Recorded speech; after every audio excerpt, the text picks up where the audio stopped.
twongeye kubasuhuza mu izina rya Yesu. Tugarutse muri cya kiganiro gikorwa na communauté Pierre Vivante.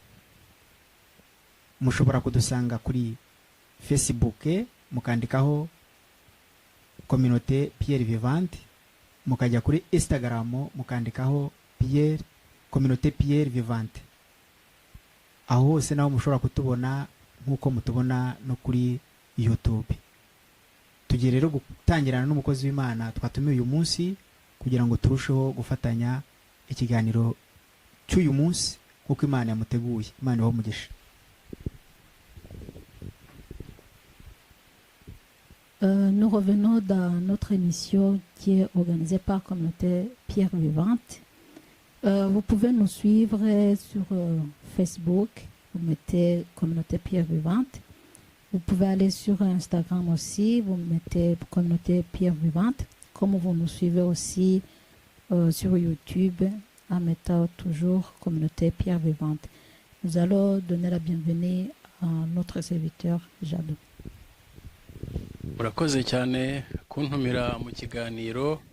Je vous remercie de m'avoir invité dans cette émission.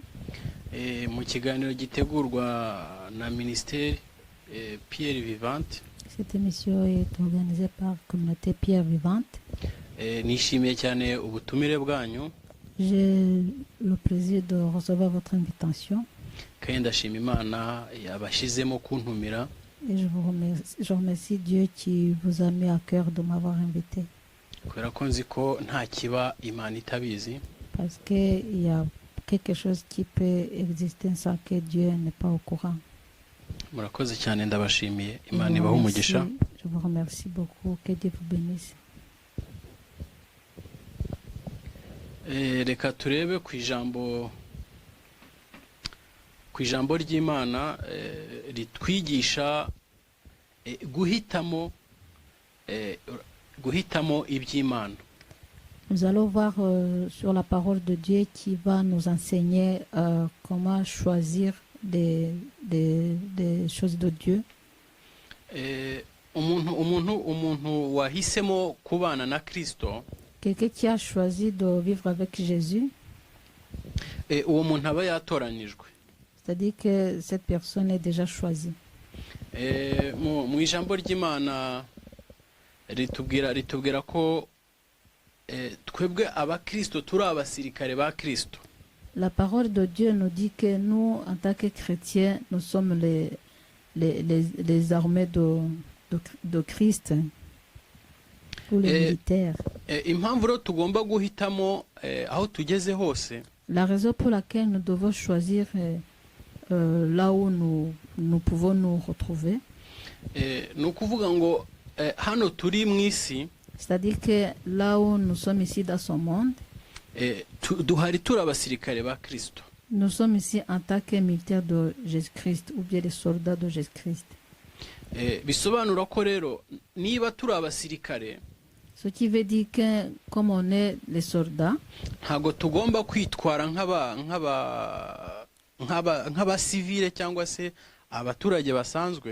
ne doit pas se comporter comme les civils.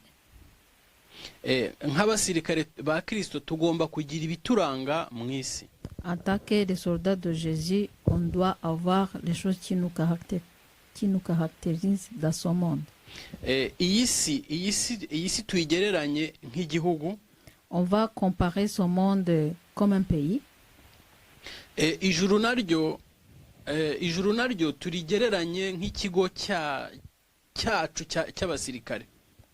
On va comparer aussi le ciel comme un cas militaire.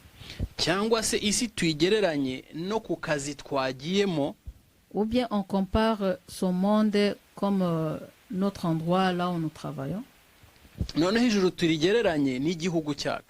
Et on compare le ciel comme notre pays.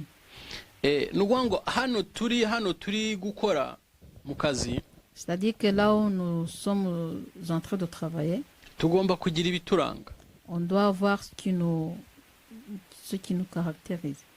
ni ukuvuga ngo mu byo byose tujyamo tugomba guhitamo ibikwiriye twebwe abasirikare. Donc, dans tout ce que nous faisons, on doit choisir ce qu'il nous faut en tant que des soldats. Haleluya. Amen. Imana iduhane umugisha. Que Dieu nous bénisse. Reka turebe mu ijambo ry'Imana. On va voir dans la parole de Dieu. Turasoma mu itangiriro. On va aller dans Genèse, Ngira ngo ibice 39. chapitre 39. Reka duhere ku murongo wa gatandatu. On va commencer au verset 6. Tugiye kureba umugabo witwa Yosefu. On va voir l'homme qui s'appelait Joseph. Turasoma duhere ku murongo wa gatandatu tugeze ku wa karindwi. On va lire à partir de verset 6 jusqu'à 7. Haravuga hati abitsa Yosefu ibyo atunze byose. Mu byo amubikije ntiyagiraga ikindi agenzura keretse kwita ku byo yajyaga arya. Yosefu yari mwiza wese, afite mu maso heza. Hanyuma y'ibyo nyirabuja abenguka Yosefu, aramubwira ati turyamane. Maze Yosefu ariyangira, abwira nyirabuja ati dore databuja ntagenzura ibyo mubikiye byo mu rugo, ndetse ambikije ibyo atunze byose.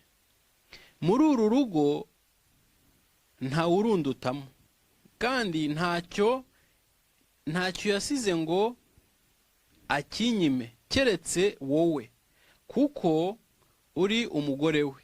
None nabasha nte gukora icyaha gikomeye gityo ngacumura ku Mana?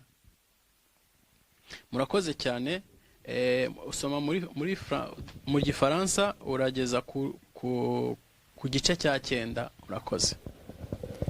Il abandonna aux mains de Joseph tout ce qui lui appartenait, et il n'avait avec lui d'autre soin que celui de prendre sa nourriture. Or, Joseph était beau de taille et de figure. Après ces choses, il arriva que la femme de son maître porta les yeux sur Joseph et dit « Couche avec moi ».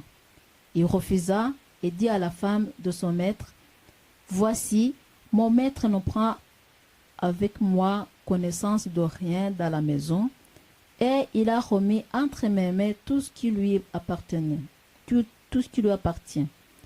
Il n'est pas plus grand que moi dans cette maison, et il ne m'a rien interdit, excepté toi, parce que tu es sa femme. Comment ferais-je un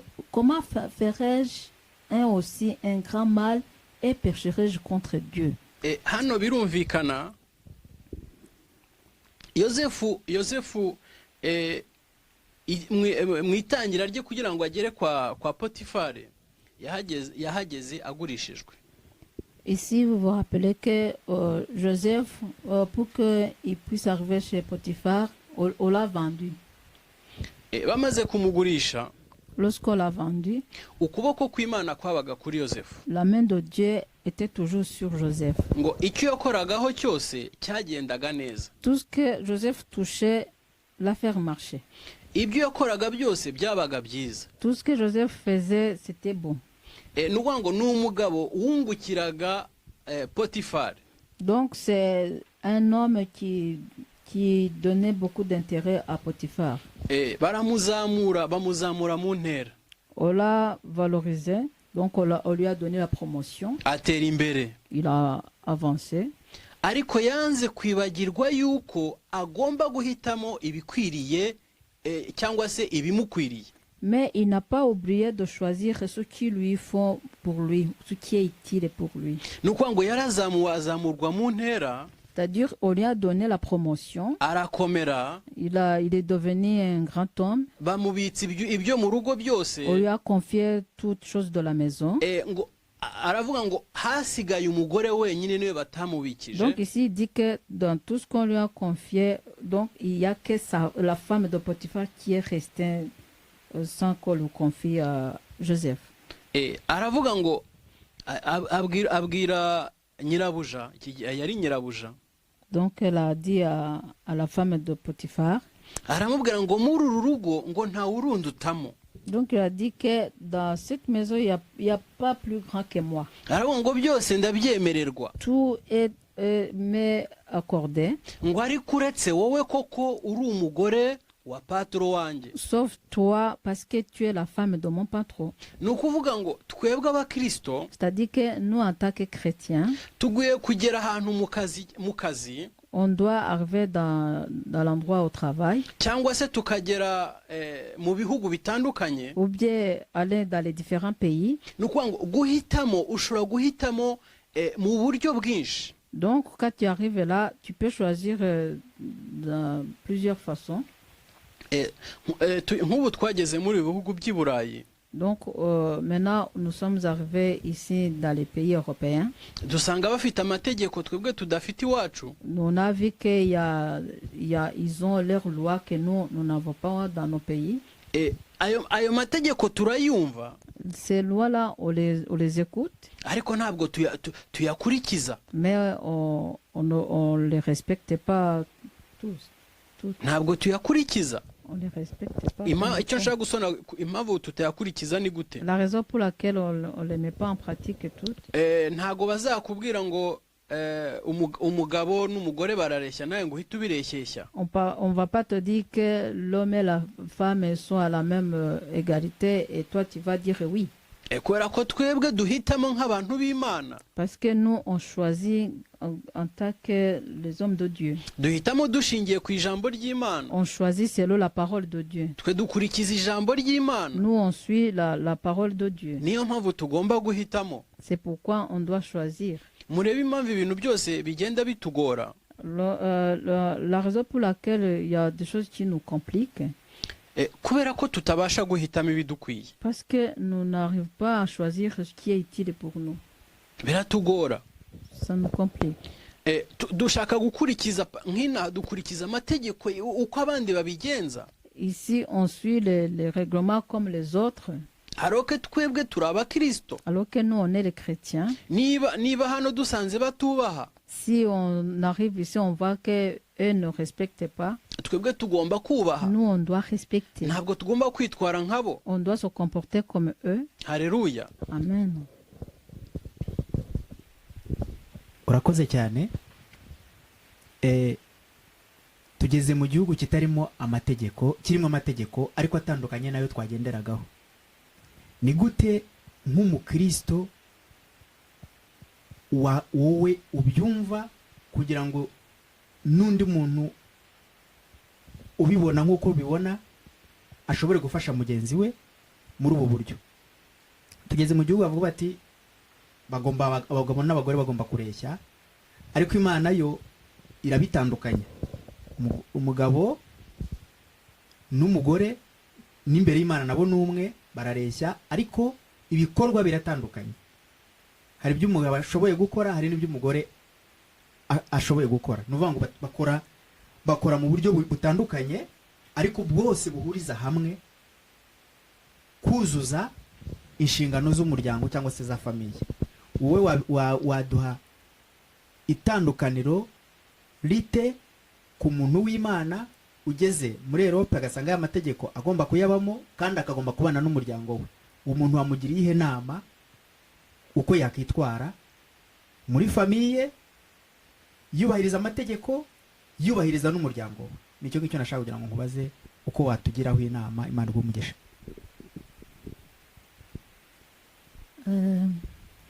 J'aimerais bien savoir, comme tu viens de le dire, ici, lorsqu'on est arrivé, il y a les lois qu'ils ont et que nous, on n'a pas dans nos pays. Comment tu peux conseiller quelqu'un qui est l'homme de Dieu, qui doit respecter en disant que l'homme et la femme sont à égalité, mais en essayant de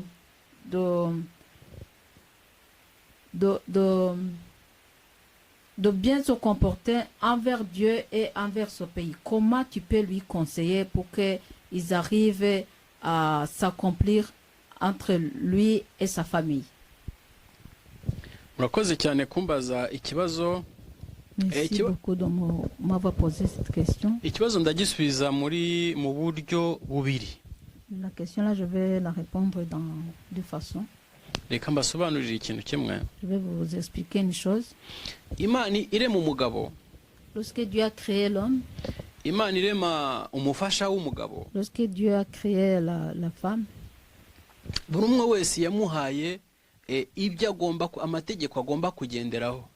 chacun entre les deux, Dieu lui a donné les commandements qu'il doit respecter, que ce soit la femme ou l'homme. Ni ukuvuga ngo nta n'umwe Imana yibagiwe kumuyobora.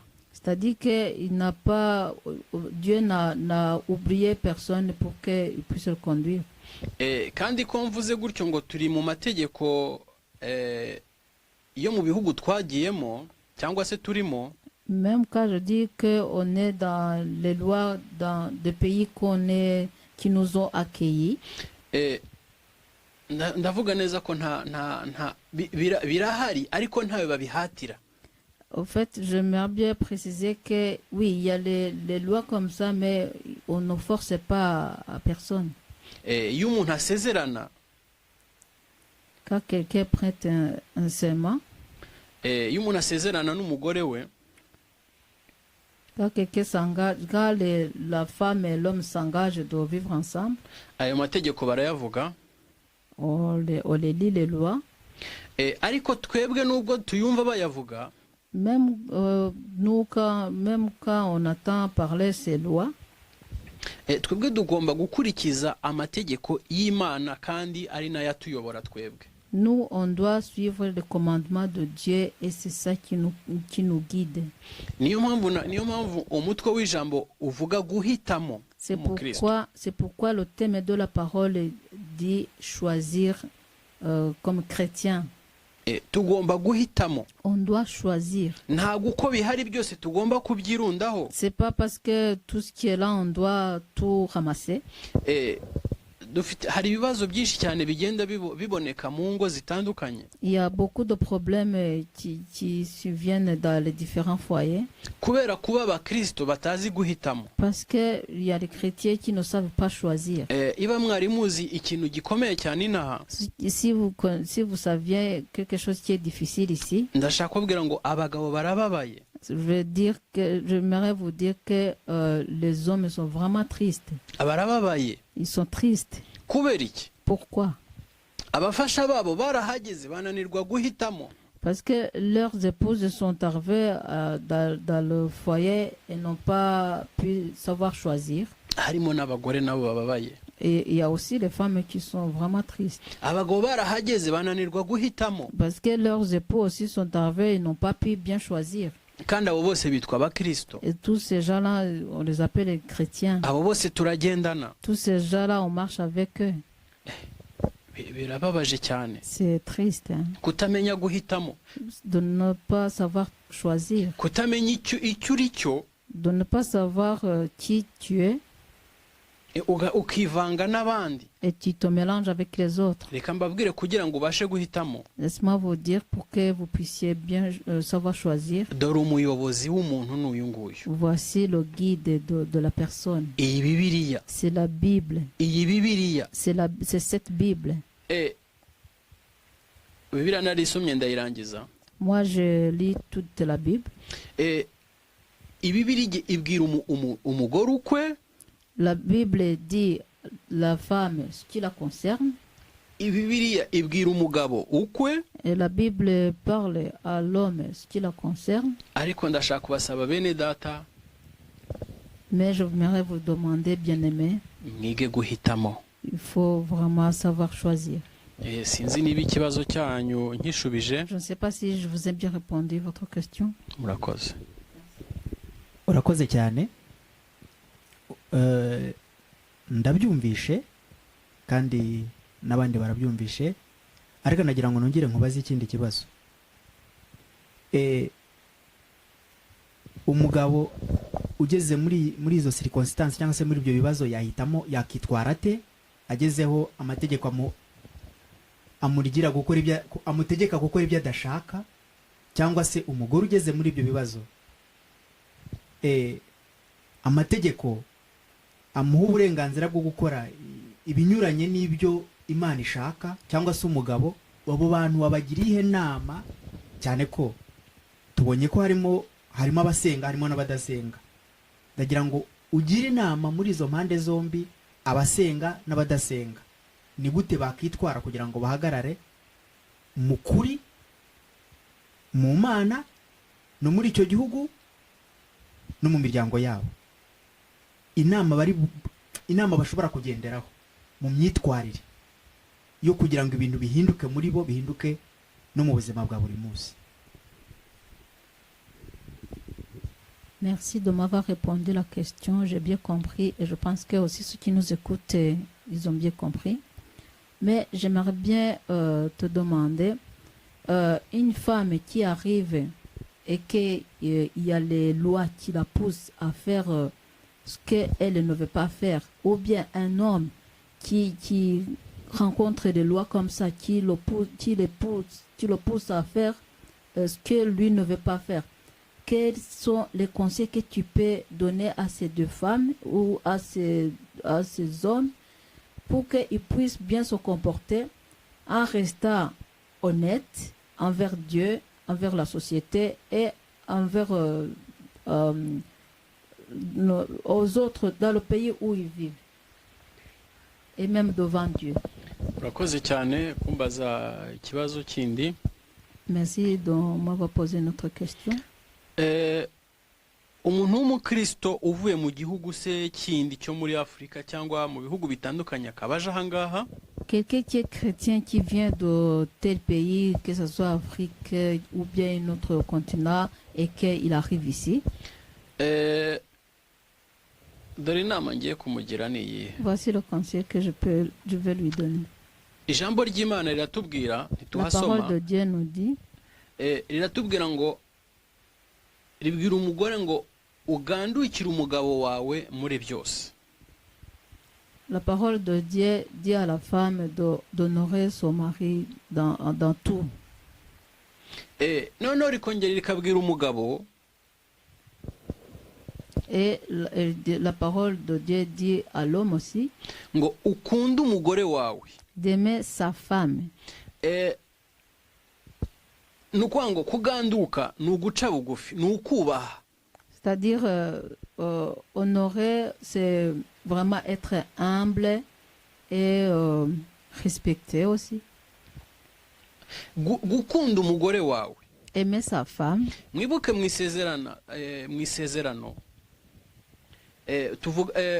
tuvuga ko cyangwa se bivuga ko iyo umwe yimariye n'undi cyangwa bagiye kubana babaye umwe.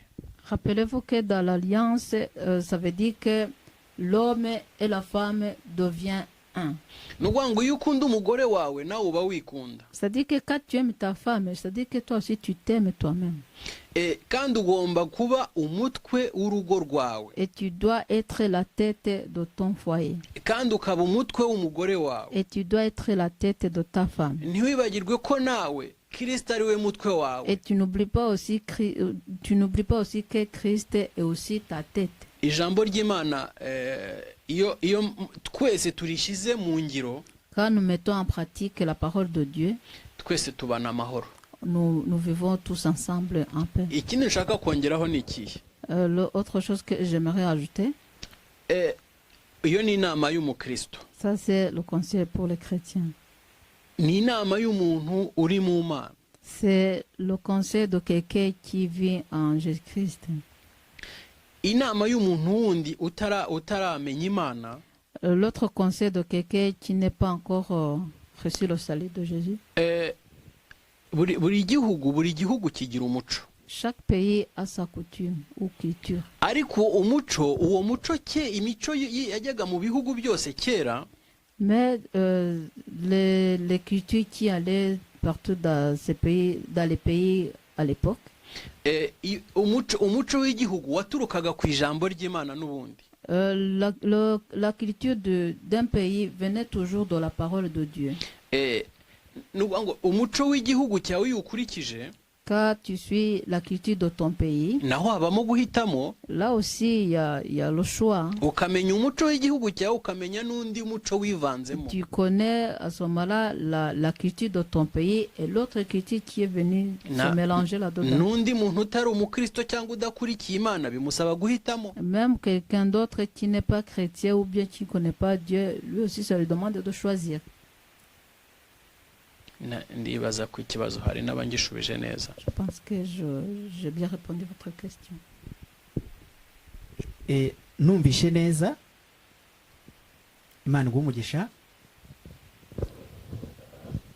Ndashaka kukubaza ikindi kibazo, nimba ariko nawe ukibona.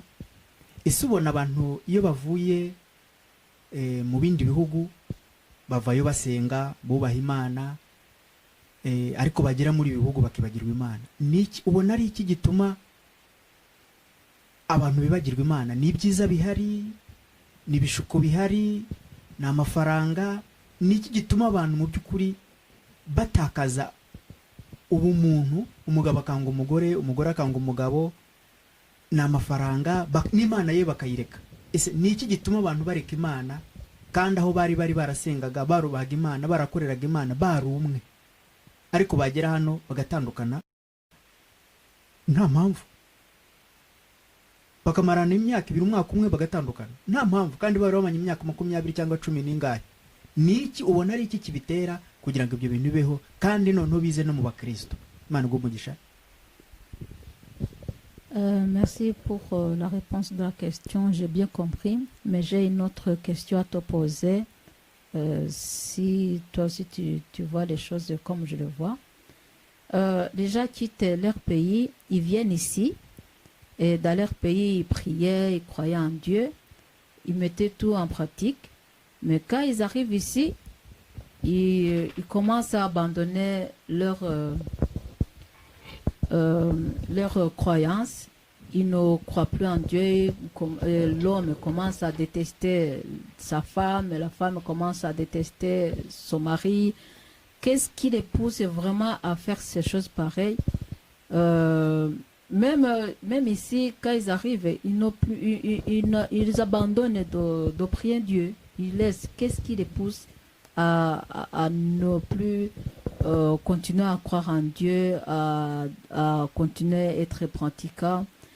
Est-ce que même les hommes aussi, les couples aussi, même qui ont 20 ans de mariage ou 15 ans, ça les arrive aussi? Qu'est-ce qui les pousse vraiment à arriver à ce niveau-là? Merci. Murakoze cyane kumbaza ikibazo. Merci de m'avoir posé la question. Ibihugu turimo ni ibihugu biteye imbere. Ces pays que nous vivons, ce sont des pays qui ont bien avancé dans le développement. Iyo umuntu ageze aha ngaha, lorsque quelqu'un arrive ici, mu byo nagiye nkunda kubona cyane, dans ce que j'ai vu souvent, ariko mwibuke yuko buriya iyo uteye imbere mu bukungu, mais rappelez-vous que plus tu avances dans l'économie, umuntu iyo amaze kuzamurwa mu ntera, lorsque on vient avancer à tel niveau, akenshi umuntu yibagirwa aho yaturutse. Souvent quelqu'un oublie d'où il est venu. Umuntu agatangira akabona ko utameze nk'uko ameze we nta bwenge agira. Et puis la personne commence à voir si quelqu'un n'est pas comme lui qui est déjà avancé, donc la personne là qui n'est pas encore avancée n'a pas la tête. Umugabo agatangira akabona ko uwo mugore atari we yari akwiriye. Et l'homme commence à voir que la femme c'est pas elle qui lui faut. Umugore akabona ko umugabo atari we yari akwiriye. Et la femme commence à voir que son mari c'est pas vraiment celui qui lui fallait. Ariko icyo ni ikibazo cyo kuzamurwa mu ntera. Mais ça c'est vraiment un problème d'avancer dans les niveaux. Ni gute rero umuntu ashobora kumenya uko yakwitwara? Comment quelqu'un peut savoir comment se comporter? Nuko ngo iyo uri umukristo, c'est-à-dire que quand tu es chrétien, iyo uri umuntu ukurikiye Imana, quand tu es quelqu'un qui a suivi Dieu, ugomba kumenya igihugu ugezemo. tu dois savoir le pays par lequel tu es. reka Tu es mbaho arrivé. urugero rutoya Je vais vous donner un exemple. mbere ku kuntu umuntu ahitamo. Je vais vous montrer comment quelqu'un choisit. Iyo umaze kumenya ko uri umukristo Quand tu viens de savoir que tu es chrétien wabisobanukiwe et neza que tu comprends ça très bien wamenye Imana et que tu connais bien Dieu, ugera mu gihugu cyose ugezemo ugahitamo. le pays par lequel tu arrives, tu choisis. Ibi bihugu biyobowe n'imyuka y'umwijima. Ces pays ont conduit par les mauvais esprits, les ténèbres, les esprits de ténèbres. Ibihugu biyobowe n'imyuka y'ibigirwamana. Ces pays ont conduit par les idoles. Ni ukuvuga ngo wowe nk'umukristo C'est-à-dire que toi, en tant que chrétien, ugomba kuhagera ukabanza ukamenya ibyo byose. quand tu arrives, tu dois savoir tout ça. Reka mbabwira, J'aimerais vous dire, bigusaba kugira ngo uhitemo igikwiriye wowe musirikare wa Kristo.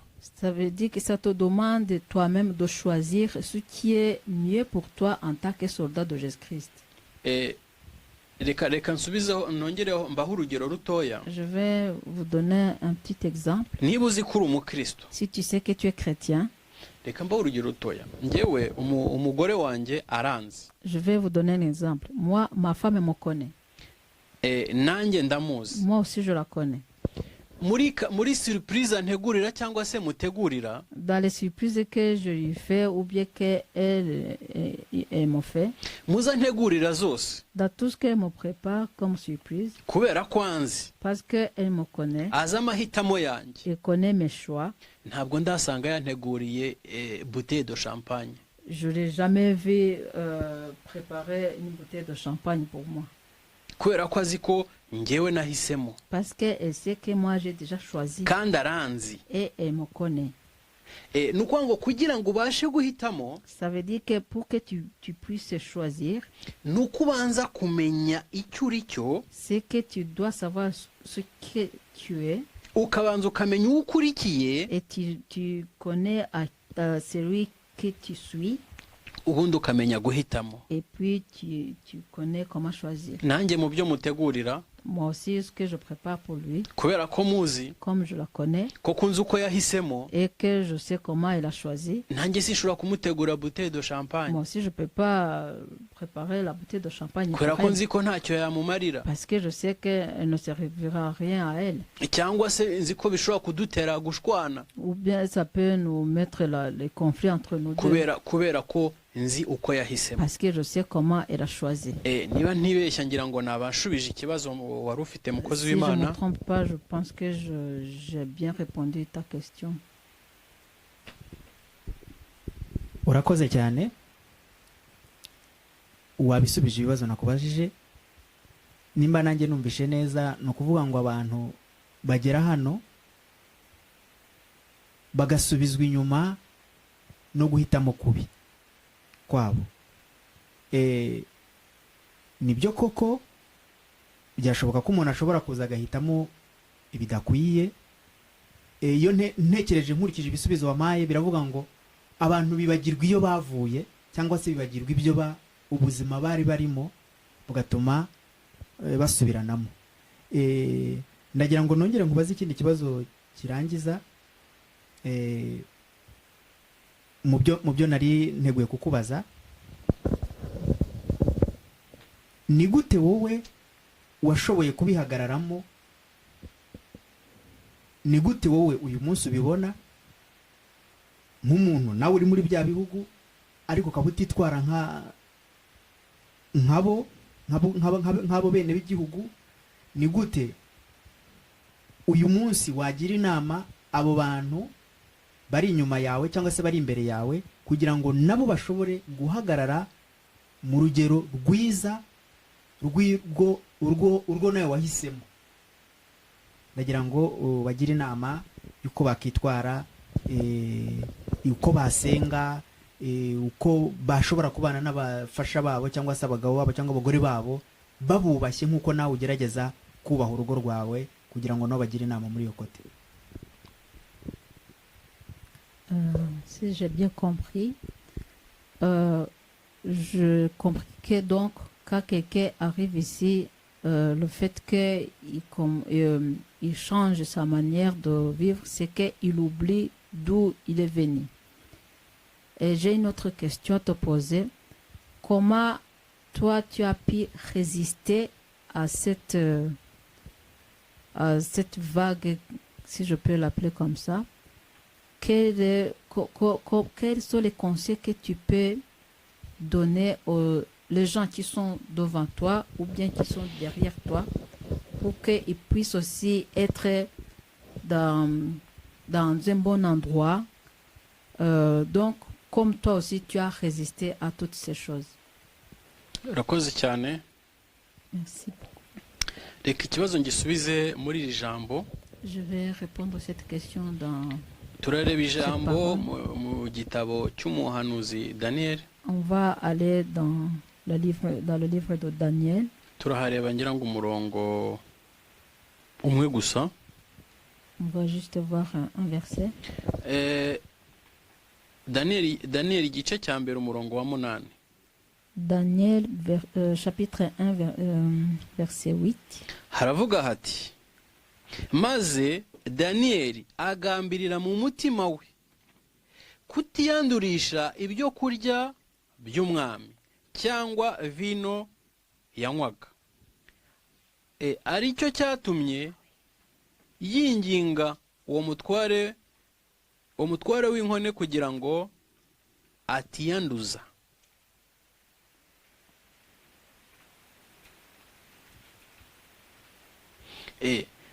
Kandi Imana yari yatumye Daniel atona ku mutware w'inkone agakundwa nawe.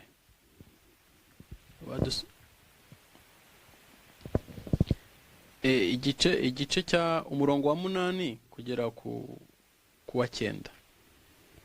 Daniel résolut de ne pas s'essuyer par les mains du roi et par le vin dont le roi buvait, et il pria le chef des eunuques de ne pas l'obliger à s'essuyer. Dieu fit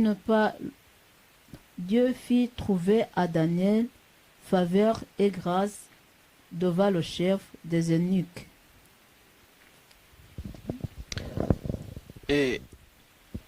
Hano Daniel, ici Daniel, yahamagawe n'umwami. Il a été appelé par le roi. Yari kumwe na bagenzi be. Il était avec ses camarades. Nugango umwami bateguriye ibyo kurya by'ibwami. C'est-à-dire le roi a préparé la nourriture des rois. Ibiryo by'ubwami biba biryoshye. La nourriture chez le roi, c'est une bonne nourriture. Ni ibiryo by'agaciro. C'est les nourritures qui ont tous les vitamines.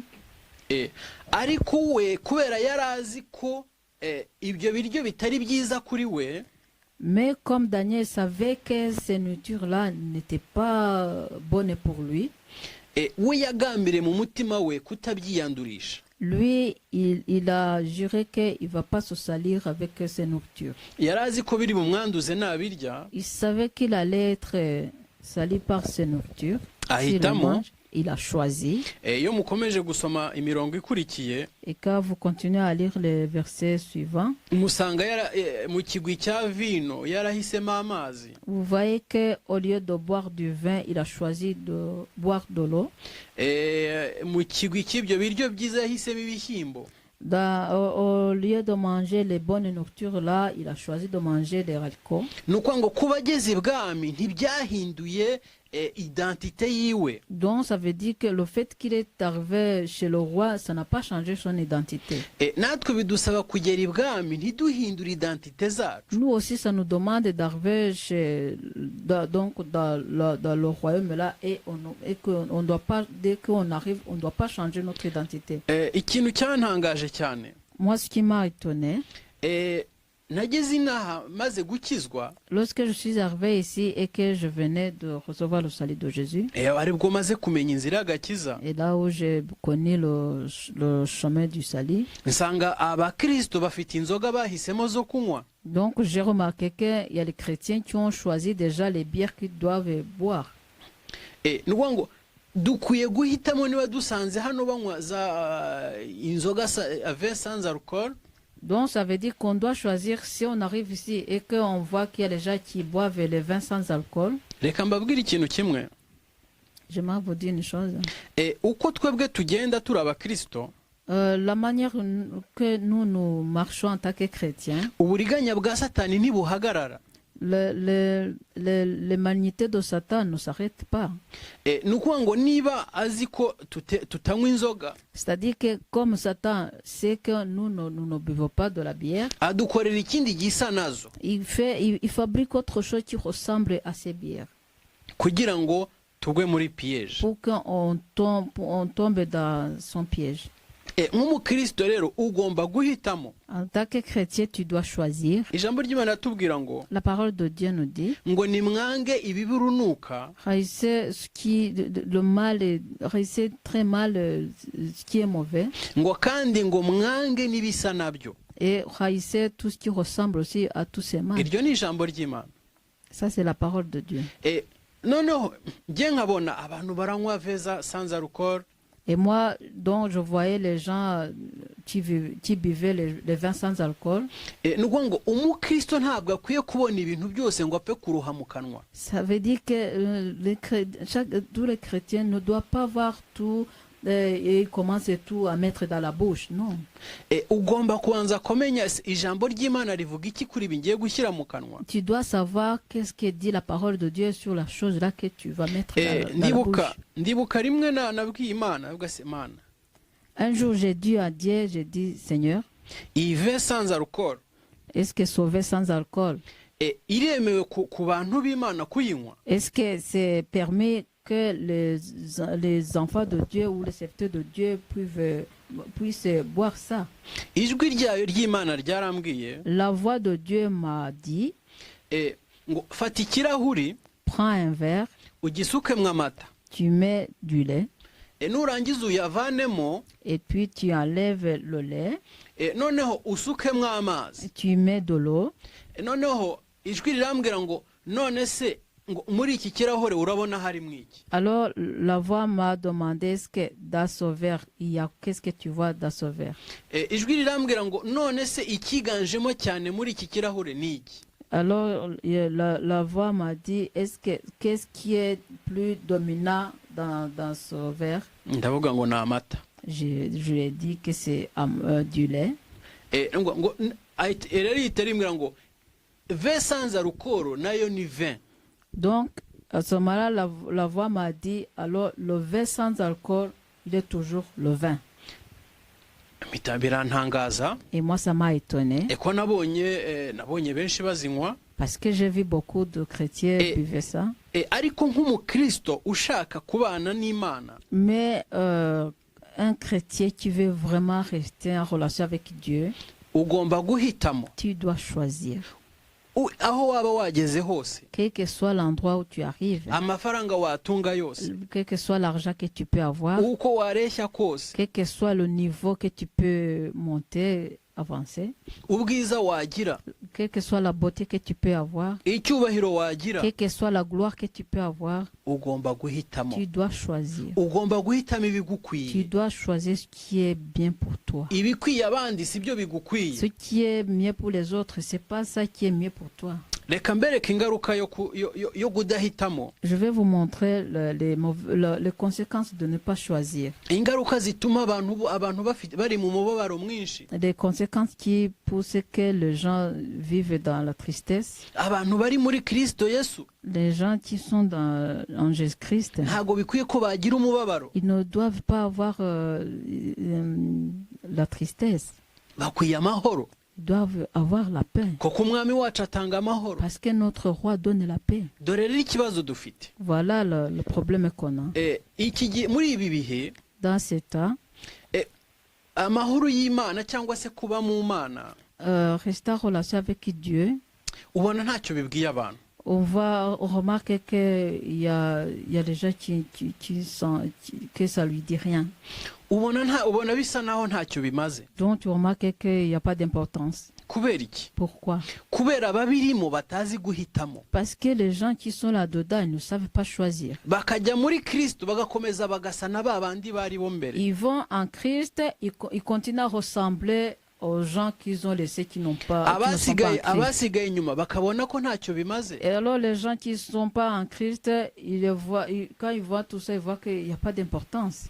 Reka turebe urugero ruto ariko ntituhasoma. On va juste voir un exemple, mais on va pas lire. Ni muri Yona igice cya mbere. C'est dans Jonas chapitre 1. Yona Imana yaramuhamagaye. Jonas, Dieu l'a appelé. Ni umugabo ukomeye wari ukomeye imbere y'Imana. C'était un homme très important devant Dieu. Ni umuhanuzi. Il est prophète. Uyu muhanuzi Imana yamutumye Ininewe cyangwa se Inineve. Ce prophète, Dieu l'a envoyé à Ninive. Imutuma kuburira ubwo bwoko bwaho. Il a envoyé pour parler aux gens de cette région. Kuko bari bakoze ibyaha byinshi. Parce qu'ils avaient commis beaucoup de péchés. We aho kugira ngo ajye Inineve. Au lieu que Jonas part à Ninive, ngo amanuka Yopa.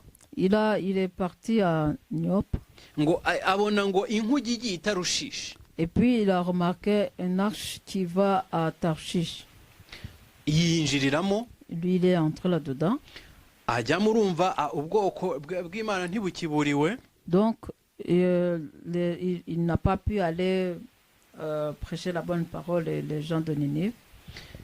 Ageze mu bwato. Lorsqu'il est arrivé dans l'arche, Imana kuko yamushakaga. Comme Dieu le cherchait, yohereza umuyaga mwinshi cyane. Il a envoyé la tempête. Abantu bahakwa gupfira mu bwato. Les gens ont failli de mourir dans cette arche. Abantu batangira gufata imitwaro yabo bayita mu mazi. Les gens ont commencé à vider leurs bagages en jetant dans l'eau. Ibiremere byose ibikoresho babita mu mazi.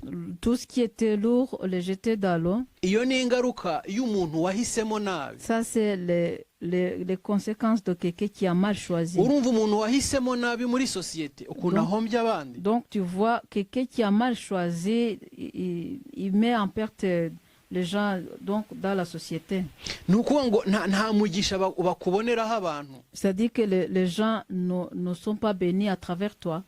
Abantu bakwiye kubona umugisha kuri wowe no kuri nge. Les gens doivent être bénis à travers toi et à travers moi. Kugira ngo abantu bakunezererwe ugomba guhitamo neza. Pour que les gens puissent être heureux de toi, tu dois bien choisir. Alléluia. Amen. Ngo ubwato bwakomeje kwitera hejuru hirya no hino. Donc le bateau a continué à bouger beaucoup à cause des vagues.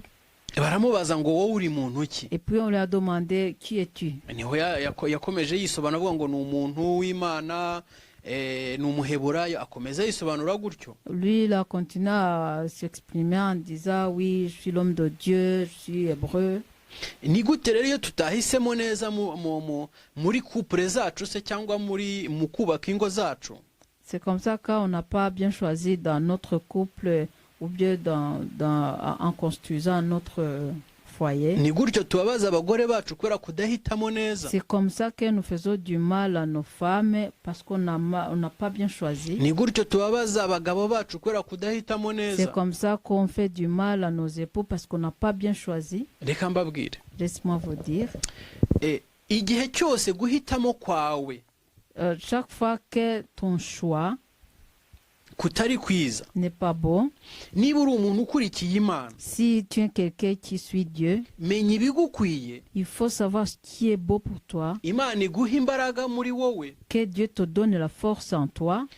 Kugira ngo izo mbaraga iguha arizo zikonduiza urugo rwawe. Pour que la force que Dieu te donne puisse conduire ton foyer. Kwigihe cyose ibintu byose ufata que chaque chose que tu touches, harimo ibintu bidafite umugisha. Il y a des choses qui n'ont pas de bénédiction.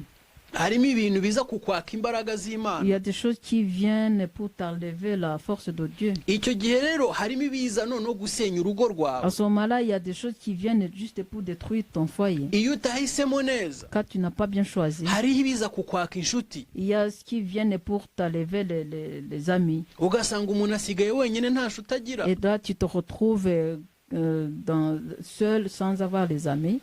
Reka mbabwire bene data, Laisse-moi vous dire, bien-aimés, tugire guhitamo ayez le choix kugira ngo tubere umugisha bene data, pour qu'on soit une bénédiction two pour nos guhombya bene bien-aimés, data. pour qu'on ne met pas en péril nos bien-aimés. Ndababwira, Je vous dis, iyo ijambo ry'Imana rirakubwira ngo umutwe w'umugabo ni Kristo. la parole de Dieu te dit, la tête de l'homme, c'est Christ. Ni ukuvuga ngo iyo uhitamo nabi, Kristo ava ku mutwe wawe. C'est-à-dire, quand tu choisis mal, Jésus n'est plus ta tête.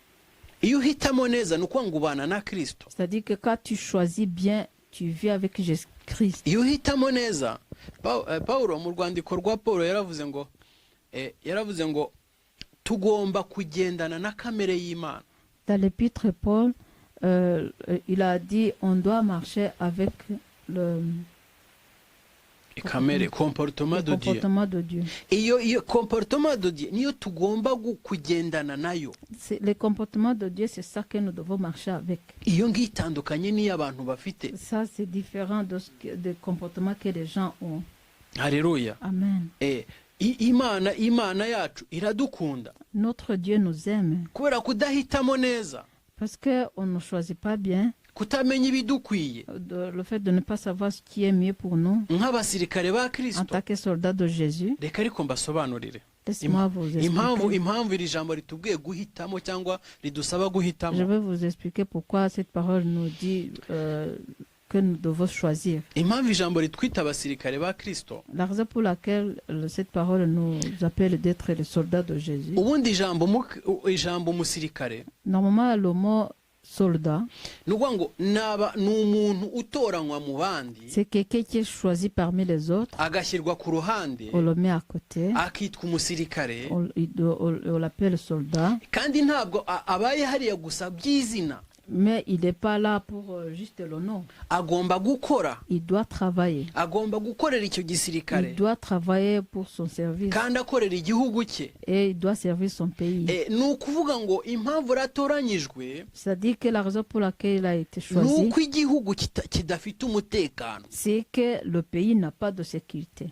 Ni ukuvuga ngo igihugu kiba gifite umutekano ntabwo C'est-à-dire- gikeneye umusirikare. C'est-à-dire que si le pays avait la sécurité, il n'aurait pas besoin de soldats. Niyo nta ntambara ihari, Donc même quand il n'y a pas la guerre, memu niyo hari amahoro, même quand il y a la paix, ariko umusirikare agomba kuhaba kugira ngo akomeze ayacunge. c'est-à-dire que le soldat doit être là pour contrôler la paix là ou la sécurité de ce pays. Nk'uko rero natwe abakristo nyine umwanzi wacu ari Satani, Alors comme nous les chrétiens, comme on connaît que notre ennemi c'est Satan, tugomba guhitamo mu biri mu isi byose on doit choisir parmi les choses qui sont dans ce monde kugira ngo hatabamo imitego ya Satani. pour qu'il n'y ait pas les pièges de Satan.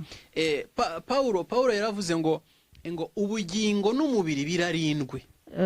Paul a dit que l'âme et le corps qu'ils soient protégés. Bivuga iki? Ni ukuvuga ngo impamvu bigomba kurindwa ni uko hari ibyanduza umubiri n'ubugingo. La raison pour laquelle ils doivent être protégés, l'âme et le corps doivent être protégés, c'est qu'il y a des choses qui salissent l'âme et le corps. Niyo mpamvu dukwiye guhitamo. C'est pourquoi nous devons choisir. Murakoze cyane. Je vous remercie. ndagushimiye muri iki kiganiro duhugurane gikorwa na communauté Pierre Vivante. ndagira ngo ngusabe ngiye nyuzwe n'ibyo wavuze byose, Imana iguhe. Amen. ndagira ngo ngusabe irindi jambo rya nyuma wabwira abantu bagenderaho bumvishe impuguro bahaye, nurangiza ubasengere. Merci, j'ai bien compris. dans cette émission de la communauté Pierre Vivante. Je vais te demander une dernière chose. Quelle est la parole que déjà qui nous coûte, donc la parole qui peut les guider dans ce chemin? murakoze cyane. Merci beaucoup. Ijambo natanga cyangwa se na impuguro naha bene data badukurikiye cyangwa se bazadukurikira. La parole que je peux donner nos bien-aimés qui nous suivent ou bien ceux qui vont nous suivre. Niba uri umukristo, Si tu es chrétien, ijambo ry'Imana rikenewe ku buzima bwawe. la parole de Dieu est utile dans ta vie. Ijambo ry'Imana rikagufasha mu byo ubona byose guhitamo ibikwiye wowe. La parole de Dieu doit t'aider à choisir dans tout ce que toi tu peux choisir. Ukamenya ibigukwiye. Tu dois choisir ce qui est mieux pour toi. Kuko byose ntibigukwiye. Parce que tout n'est pas beau pour toi. Rero ikindi Autre chose. nongere mbabwire kuri Yona ho gato ijambo ritoya. Autre chose que je peux vous dire, je vais vous parler une petite Iyo chose sur wahisemo nabi, Jonas. Quand tu as mal choisi ukaba muri sosiyete uko nguko nabi, et tu vis dans la société comme ça, ndashaka kubabwira ngo ukurikiye Kristo, j'aimerais bien vous dire que si tu suis Christ uri kumwe n'Imana yawe, et que tu es avec ton Dieu, ntabwo wabera ikibazo communauté yawe, tu ne peux pas être un fardeau sur ta communauté. ahubwo babera igisubizo. Tu deviens une solution pour ta communauté. Ntiwaba ikibazo ku rugo rwawe. Tu ne peux pas être un fardeau sur ton couple. Ni ukuvuga ngo Imana itandukanye n'ibintu byayo, Imana itandukanye n'ibikoresho byayo. C'est-à-dire, Dieu est différent de ses affaires ou de ses instruments. Nukunda iby'Imana uzaba udakunze Imana. Si tu aimes les choses de Dieu, ça veut dire que tu n'aimes pas Dieu. Urugero rutoya, Un exemple, iyi table cette table cyangwa se iyi kamera, ou bien cette caméra, byose ni ibikoresho bikorera Uwiteka. tout ça, ce sont les instruments Ariko qui servent nukunda ibi Dieu. ngibi, Mais si tu aimes la caméra et la table, ntabwo bivuga ko ukunda Imana. ça ne veut pas dire que tu aimes Dieu. Ugomba gukunda Imana uciye mu ijambo ryayo. Tu dois aimer Dieu en passant par sa parole. Dore ingaruka. Voilà les conséquences. Yona baramubajije ngo tugenze dute niba uri umuheburayo wubaha Imana, ngo tugenze dute. On a demandé à Job. Yona On a demandé à Jonas qu'est-ce qu'il faut faire si tu es quelqu'un qui honore Dieu. yarababwiye ngo nimunterure munjugunye mu nyanja ngo umuhengeri uratuza. Il les a dit de la jeter dans la mer et il n'y aura plus la tempête. nguko abantu bashobora kuva muri sosiyete batuyemo. C'est comme ça que les gens peuvent quitter la société par laquelle ils habitent. Niba warahisemo nabi, Si tu as mal choisi, subiza ubwenge inyuma none uhitemo neza. fais la marche arrière et tu choisis bien. Murakoze cyane. Je vous remercie beaucoup. Reka rero dusenge, On va prier. dusabire Imana umugisha bene data. On va demander Dieu à la bénédiction aux bien-aimés. Tusabe imbaraga z'Imana zimanuke kuri bene data, On va demander la force de Dieu de descendre sur nos bien-aimés kugira ngo ubwiza bw'Imana bukomeze bubane natwe, pour que la bonté de Dieu continue à être avec nous kandi ubwiza bw'Imana buduhe guhitamo. et que la bonté de Dieu nous aide à choisir. Mana yacu, Mana igira neza, Notre Dieu, data twese uri mu ijuru, notre Dieu qui est aux cieux, nongeye kuza imbere y'ubwiza bwawe, je viens devant toi, nongeye kuza mpagaze imbere yawe, je suis devant toi, nciye bugufi mu mutima. je m'humilie devant toi, Data nzamuye bene data mu biganza byawe, j'élève mes bien-aimés, dans tes data mains, ubagirire neza, que tu les fasses du bien, ubaha imbaraga zawe, que tu leur donnes la mwuka force, bamanukire, que ton esprit descend sur eux gukomera kwe kubabeho, et que ta grandeur soit kugira sur ngo eux, ubwiza bwawe bubabeho nabwo, pour que ta bonté soit sur eux ukuboko kwawe aussi, kwera kubabeho, que ton bras soit sur eux, kugira ngo babashe guhitamo pour neza, qu'ils puissent bien choisir, kugira ngo babashe kumenya pour ibibakwiye. qu'ils puissent bien savoir ce qui est mieux pour eux. Natwe turi hano data, Nous aussi qui sommes ici, cyangwa si ino ekipe yose, ou bien toute cette équipe, mwami tumanukireho, que tu descends sur nous, imbaraga zawe zitubeho. que ta force soit sur nous. Data mwiza, Seigneur notre duhe Dieu, guhitamo ibidukwiye. donne-nous de choisir ce qui est bon Data pour nous. duhe imbaraga ze zidufashe guhitamo. Donne ta force pour qu'on Iyi puisse si irimo byinshi. bien choisir. Son monde a beaucoup de choses. Iyi si irimo imyuka myinshi, Et son monde a beaucoup de mauvais esprits. ariko mpamagaye mwuka wawe wera Je demande à ton Esprit Saint ngo atumanukire twebwe twicaye aha na qui bene data bari descende sur nous kudukurikira, et même les gens qui sont en train de nous suivre. kandi abasengeye mu izina rya Et Yesu. je prie pour eux au nom de Jésus. Ndasenze mu izina rya Je Kristo prie Yesu. pour eux au nom de Jésus. Ndasenze mu izina rya Yesu. Je prie pour eux au nom de Jésus-Christ. Abafashe decision zitari zo, Ceux qui avaient pris les mauvaises décisions cyangwa se abahisemo nabi, ou bien les gens qui ont mal choisi, mwami baha imbaraga zawe bongere bahitemo Seigneur, neza. donne-leur la force pour qu'ils puissent bien choisir. Ndakwinginze de nouveau. data wa twese, Je t'en supplie, Seigneur Jésus. ijambo riravuga ngo icyo muzasaba data cyose mu izina ryanjye Ta parole nous dit tout ce qu'on demandera dans ton nom, muzagihabwa. tu nous donneras. Ndasenze mu izina ryawe Je Yesu, demande au nom de Jésus. mu izina ryawe Yesu Au umwami nom de wacu. Jésus. Amen. Amen. Amen.